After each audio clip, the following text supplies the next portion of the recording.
Be me, 22. Terminal IT guy, no, a tech bro.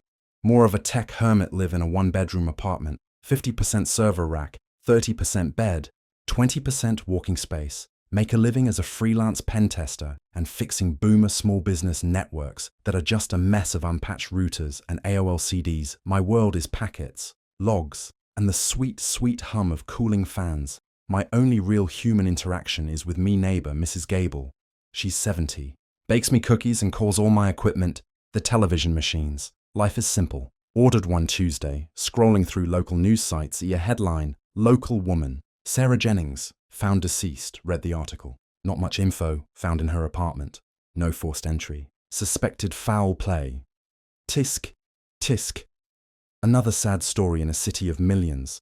Almost close the tab when a detail catches my eye.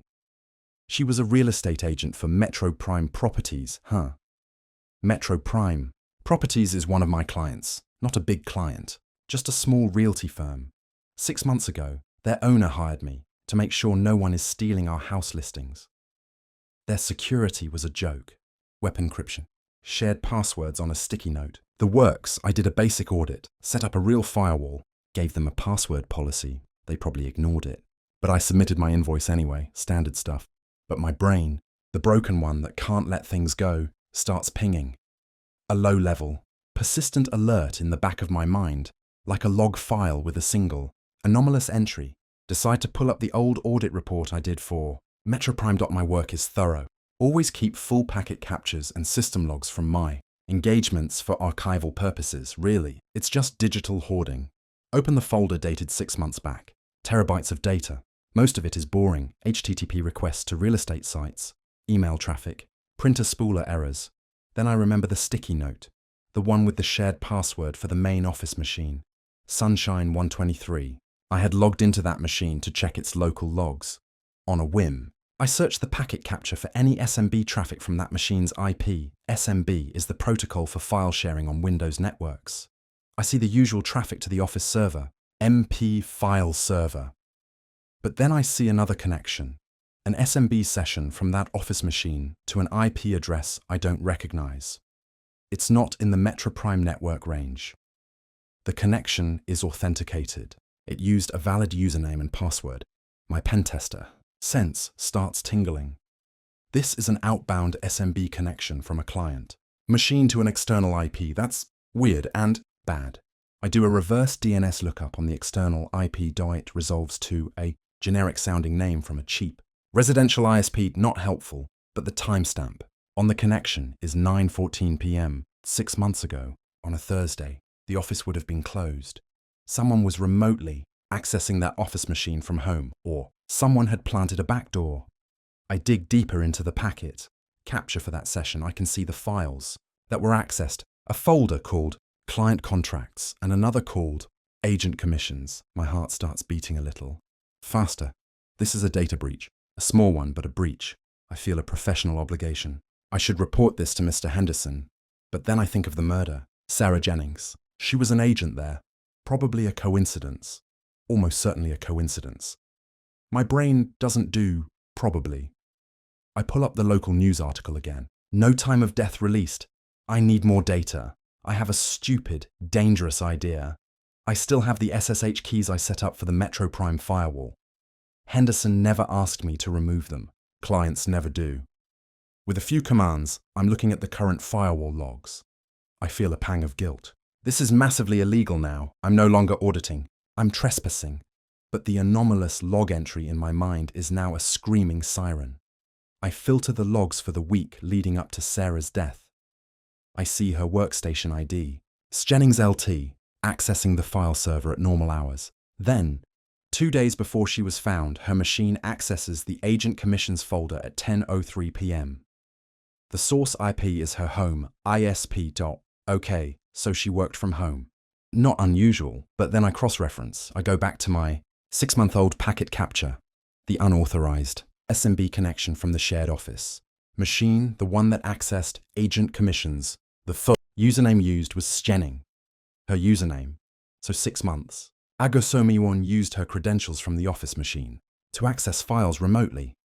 And now, 2 days before her death, She was accessing the same files from home. Was she the one who made the original connection? Maybe she just forgot her laptop one day and used the shared machine. It's possible, but the remote IPs are different.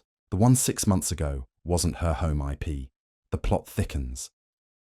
I decide to look at the other agents. I pull the user list from my old audit. There's Henderson, the boss, Sarah Jennings, a guy named Mark Devlin, and a receptionist. Lisa Cho I check the firewall logs for their activity around the time of the murder. Henderson's traffic is normal. Lisa's is minimal, but Mark Devlin's machine, it's doing something strange.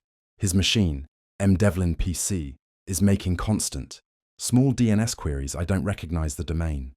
Sync server 7942.duckdns.org.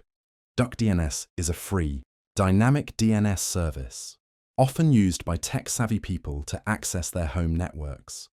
Also used by malware.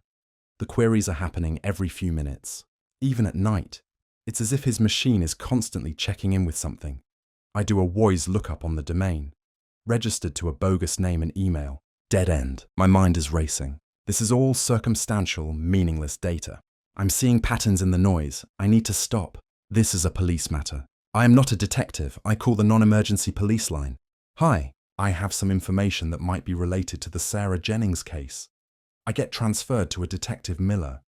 I explain who I am, about the odd SMB connection 6 months ago, about the file access. I can hear the skepticism dripping through the phone. Sir, we appreciate the call. We'll look into it.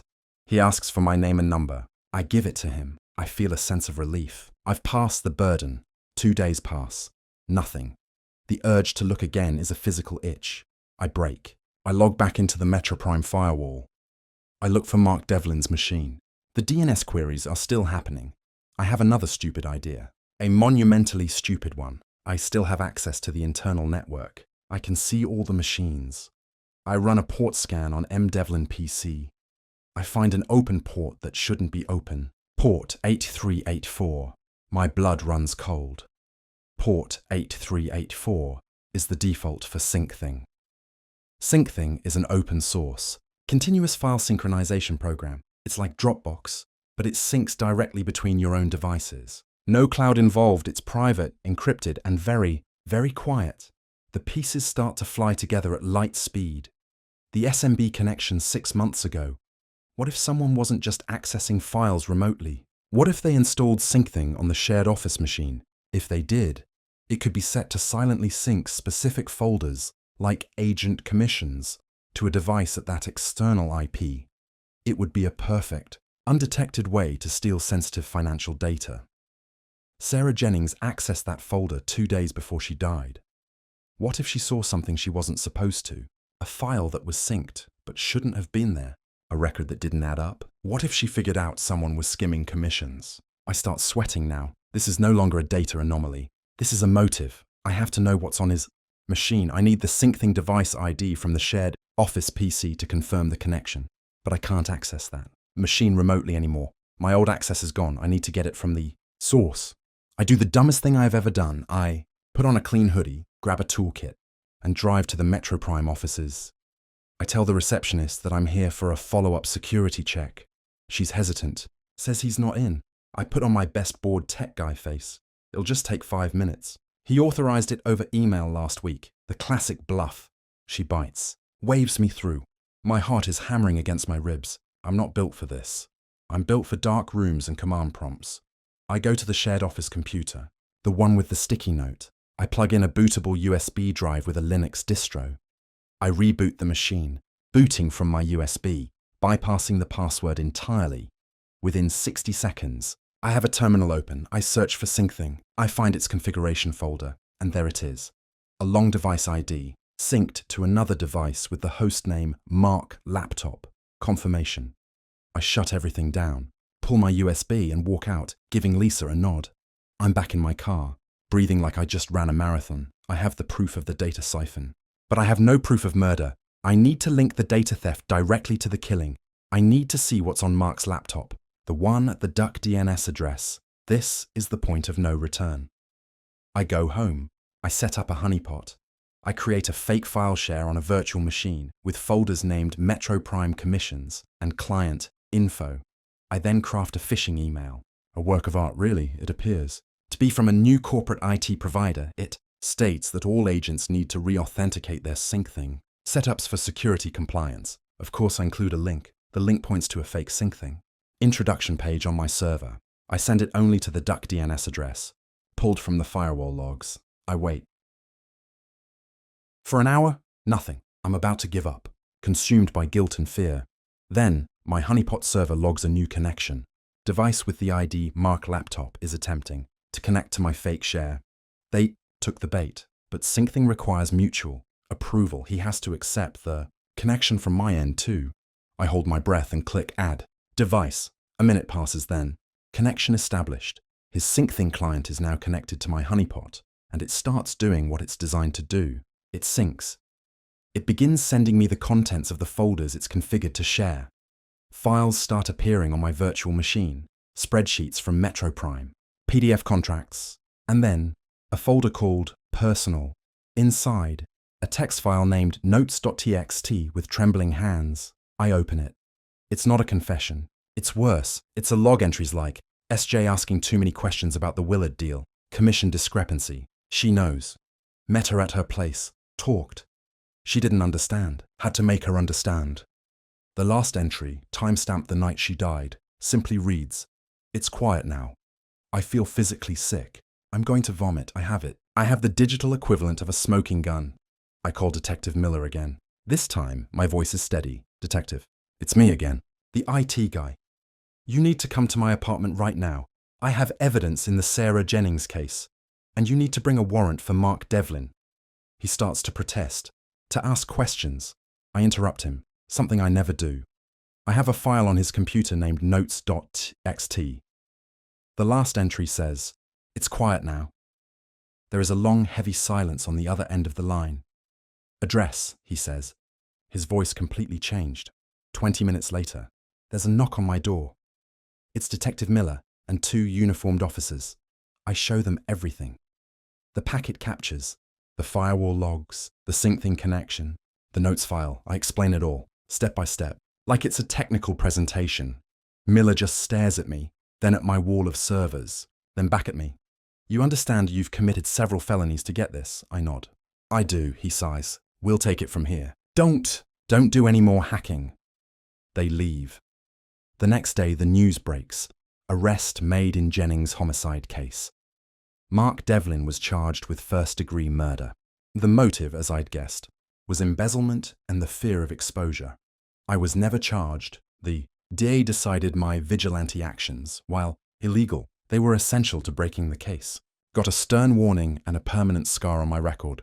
Mr. Henderson gave me a 5,000 bonus. He also, finally, had me properly secure his entire network. Mrs. Gable brought me a plate of cookies and told me she saw a police car outside. She said she hoped I wasn't in trouble with the internet. Police. I assured her I was fine. I wasn't in trouble, at least for now.